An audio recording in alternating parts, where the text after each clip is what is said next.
Do you ever wonder why some people survive economic crashes and others get crushed?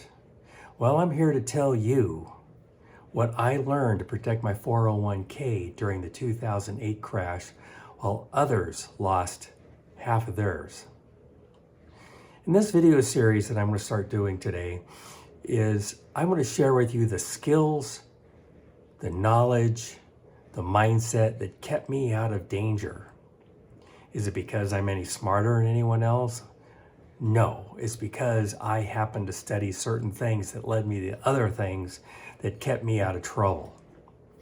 Well, many of my coworkers didn't listen to that or didn't follow that and ended up losing 50% of their 401k retirement.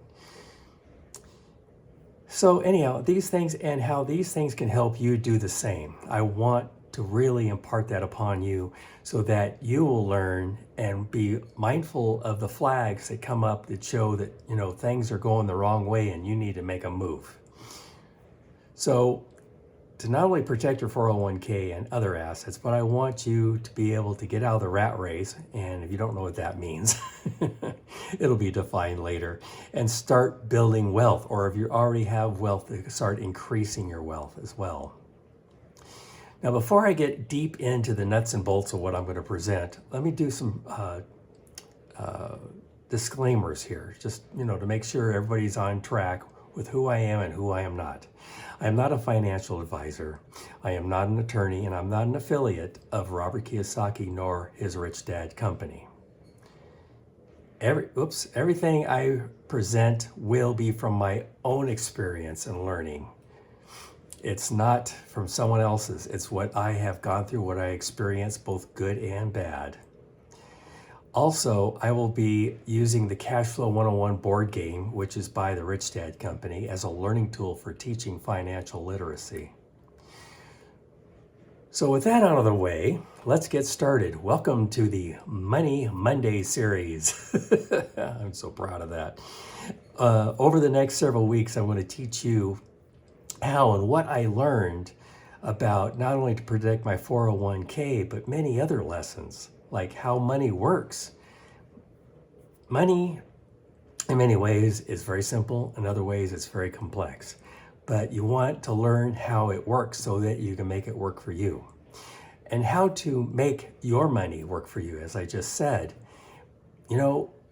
Most of us work 40 plus hours a week, and we get that money and get it in the bank account and pay our bills, okay? Once you spend it on something, it's gone. Let's look at ways to where we can make our money, once we earn it from whatever source, and make it work for us, all right? Do you remember 2008? Oh, I sure do.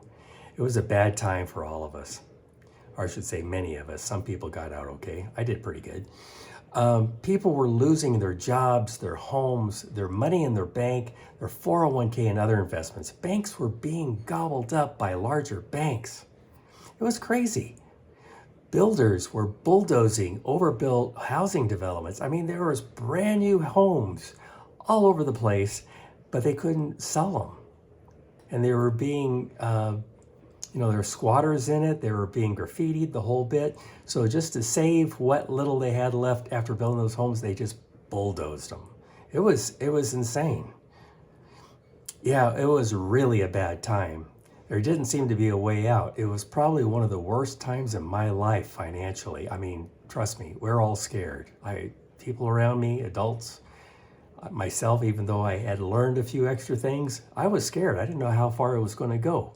Many of us thought we were going to go through another Great Depression, bread lines, people jumping out of windows. I mean, if you know anything about the Great Depression, it was crazy times. So anyhow, how did it start? How did all this stuff start? Well, in the mid-2000s, life was pretty good for most of us. We just came out of the dot-com bubble bust, and there were plenty of jobs. Companies were hiring. Our income levels were rising. Low interest rates on loans. All of these factors started a euphoric feeding frenzy of investing and buying everything in sight. Home builders, I mean, they were hiring like crazy. If you could know which end of a hammer to hold on to, that you probably could have got hired. Home builders were building tract homes like crazy. I mean, they were growing up like weeds. There were bidding wars for houses, for buying houses. Some sellers were using auctions to sell their homes for higher prices. I mean, if you were putting your house up for sale instead of just listing it with an agent, you would go call some auction house that was related to real estate and try to sell your house that way. If you ever been to an auction, it's a feeding frenzy. It's a psychological crazy event. Some of these houses, they would be listed, or, if you did Zillow back then, they'd be listed for X, and then they would sell for X plus 10% or higher. It was crazy. Many homes appreciated by double or more in a very short period of time. How do I know? Mine did. There was madness of buying and a false belief that it would go on forever, and good times were here to stay. That's, if you look at history when it comes to the economy and the like, we've gone through several of these when people just lose their rationality and start getting on the it's going to go on forever train. Anyhow, but as the old saying goes, but what goes up must, you finish the sentence. We'll talk more about this next week as well. So, a little bit about me. I worked in aerospace for several years as an IT professional, but I also had several side hustles I've done over my lifetime. I was a real estate agent. I've been a real estate investor.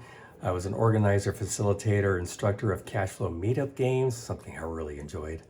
And I've been very interested in how investing, business, and money work for many years. So I did a lot of learning.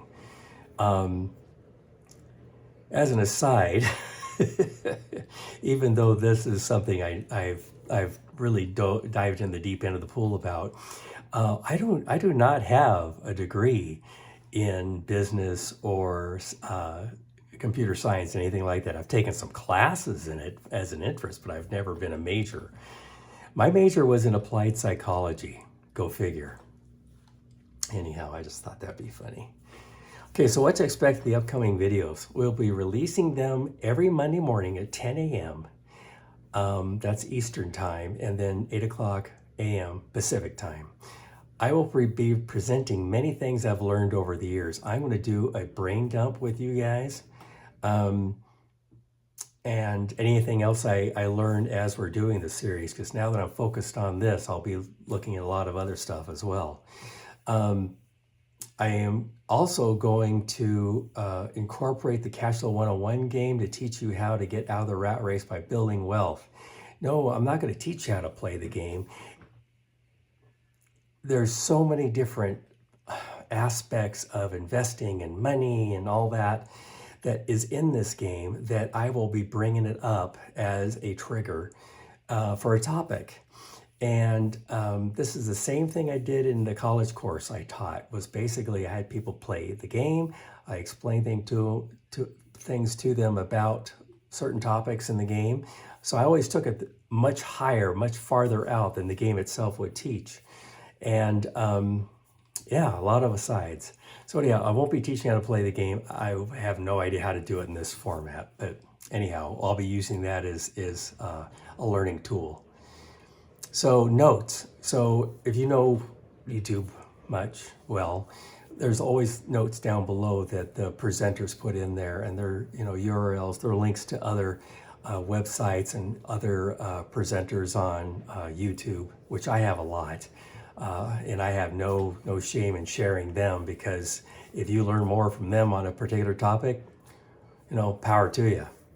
So I'll be putting links down in the notes today about buying the game or finding places to go play the game Cashflow 101. Generally, the events you go to when you play with others are free. Sometimes there's something to where you have to join a club and there's, whatever, I don't know. But for the most part, my experience that they've all been free. You show up, you play the game, help the facilitator put the chairs and the tables away. But other than that, it's, come and have fun, come and learn together. And also anything else I bring up in these videos in the next several weeks, I'll put into links and references down below for more reading and research on your behalf or sharing with others. this is a mantra I have had for a long time. I have learned to never take anyone else's word for things at face value. Okay, you go on TV and you go to the cable news outlets, and they usually have they'll have a channel of theirs in their network that talks about business and finance, the business network, whatever. As you learn more in this field, you will start to be able to discern what is good information, which is manipulation and BS. Even if something I say, if you want to check out, that's one of the reasons I put the links down below. Go verify what I'm saying, and maybe that'll trigger doing some more research. Want that to be a practice for you. As every time I publish more videos down the road, I'll put more links in there. But be very wary of experts. And what I mean by that, whether it's someone who's teaching you a class in investing, real estate, whatever, do some homework, verify it, ask other people. Have you taken a class with this person? What is he or she like? Look, it's easy to find information about people. Google them. You're going to find out whether they've been in trouble with the state or the law or, bankruptcy, whatever. Been there. Anyhow, do that. And the thing is, the people that are on these news networks have a vested interest. Either they're trying to sell something, or they're trying to sell or push people in a certain direction for their gain. For this, I have no vested interest. I just want to help you learn, okay? So I'm not going to try to sell you anything. I will send you links of where you can buy stuff, but I don't get a commission on that. I'm not a rich dad associate. Anyhow, I'm just hoping that to help people learn about how money works and how to get started in investing. I also talk about some of the gotchas that I have learned over time. Trust me. The one thing about when you go into something, one of the greatest teachers is failure. And I've done a lot. So I'll let you know about those as well. And again, I'm not selling anything here. This information I present is just for educational purposes. If you're going to decide to get into investing or buy a certain thing or invest in a particular product, that's your decision. Okay, I'm not going to try to push you one way or the other. And for the most part, unless I'm doing a live, this is a one-way communication here. So yeah, it's hard to twist arms when you only have one-way communication. So I'm not going to try to do that. Okay, so where are we? Playing the Cashflow 101 game. Let's see here. Join a club, play with others. You learn from each other. Because the interaction are such that the players help each other out during this game. Some of the times I've been a participant, not a leader or a facilitator. There's people that have come to some of these groups that their investing knowledge is high. And some of the techniques and tricks they use, I never would have imagined. I mean, you start learning about doing things as a team, as a group, bringing people together to make a deal work. I mean, they're very high level. When I've taught this game, the thing about business and investing, they're team sports. At first, when I got into it and started studying it, I always thought people that are investing in business were, they're cutthroat, they're competitors. There is some of that with some people, but for the most part, to really get ahead, collaboration is just as important, if not more important, than competition in business and investing. When I taught this game in college, one of the things I noticed every time I taught it, when I first started the class, because most of the people that took the class were novices, they couldn't even spell investing for the most part, is that to get the game going, you have to teach a lot about how the game works, what the vocabulary is, what the different things mean and how they interact, so on and so forth. If you're going to have a financial crash or suddenly an industry takes off, how can you leverage that to your advantage? So there was a lot of work. The work was on the facilitator, the teacher. As time went on, the students started teaching each other and helping each other out. By the time the 3 hours went by for the class, I was just a resource. I didn't have to really explain things. If they had a question, I could explain it or show them how it works out. Or if I knew someone in the class that knew that topic, I'd have them explain it.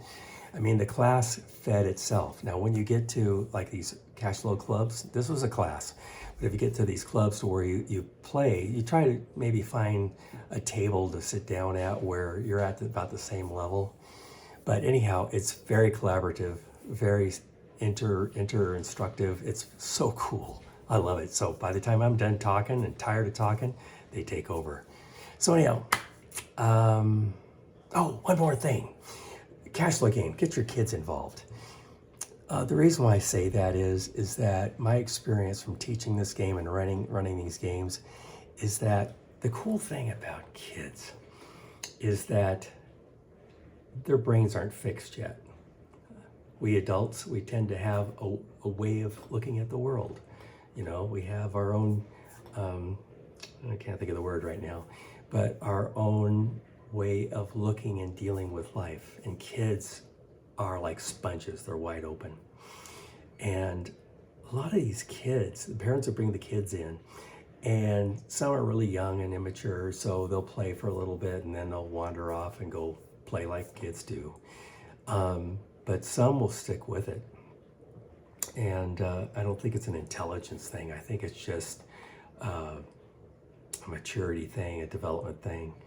But the kids may not know the math, and the math is real basic. It's just arithmetic. It's nothing fancy. It's adding, subtraction, maybe some multiplication, but that's about it. You don't have calculus. You don't have to have a PhD to play this game. And some of the vocabulary they may not have because they haven't had this experience in their life. But as they play, something happens, and that is they get the concepts, they get the processes for this game. And two things. I've had kids who, after they played a few times, they were starting to run circles around the adults, mom and dad and the other players. I mean, they clicked, they learned, where the adults had a hard time. A lot of times the adults would come in and take how they handle the world today, their money. That's another thing. If you play this game long enough, and especially if you have the game yourself, put your own financials down, your own income, your expenses, what's in your bank, whatever, and play with it. See if you can do better than what you're doing right now. Excuse me, I gotta turn my lights back on. Anyhow, it is just amazing because they just learn so quickly. And the thing is, as parents, we want our kids to be able to become adults and where they can take care of themselves and be contributors and so on and so forth. And you don't want them to go down the same pitfalls that you have and what everyone else does. You want to give them a leg up. I had a couple kids that got so good that we also used to teach a Cashflow 202. I don't think they make the game anymore. But it's a higher level of investing, and it's stocks and bonds and those kind of things, stuff that most of us aren't into. But they were able to play that and be at a par with the adults. Now this, granted, they've had no business experience. They didn't go to school, obviously. When you're in elementary school or junior high school, you're not learning business things. But I really, really, if you have kids, encourage you to bring those children to these games. And if you do it at home, just as a family or with friends or colleagues, do it. They also have a version of the Cashflow game for children, but depending on their age and their maturity, they're going to outgrow it real quick. But anyhow, I wanted to give you a little incentive there, those of you that have kids or kids in your family, because it's a beautiful thing to watch. It really is. Okay, so let's wrap this up. In next week's video, I'm going to go into more detail about the euphoria that what caused that euphoria and what it did psychologically to people and economically in the early 2000s. And as a result of my research and listening to certain podcasts, things like that, I'll tell you all about that, I was able to save my retirement account. I was able to reallocate the money in my 401k so I didn't lose a penny. I did not lose a penny. Where some of my other coworkers ended up losing half of it, and they're close to the retirement horizon, and they didn't have the time to recoup that, which is really sad. But we'll talk about that more later. Anyhow, that's a wrap for this week. I will see you next Monday. In the meantime, have a great life.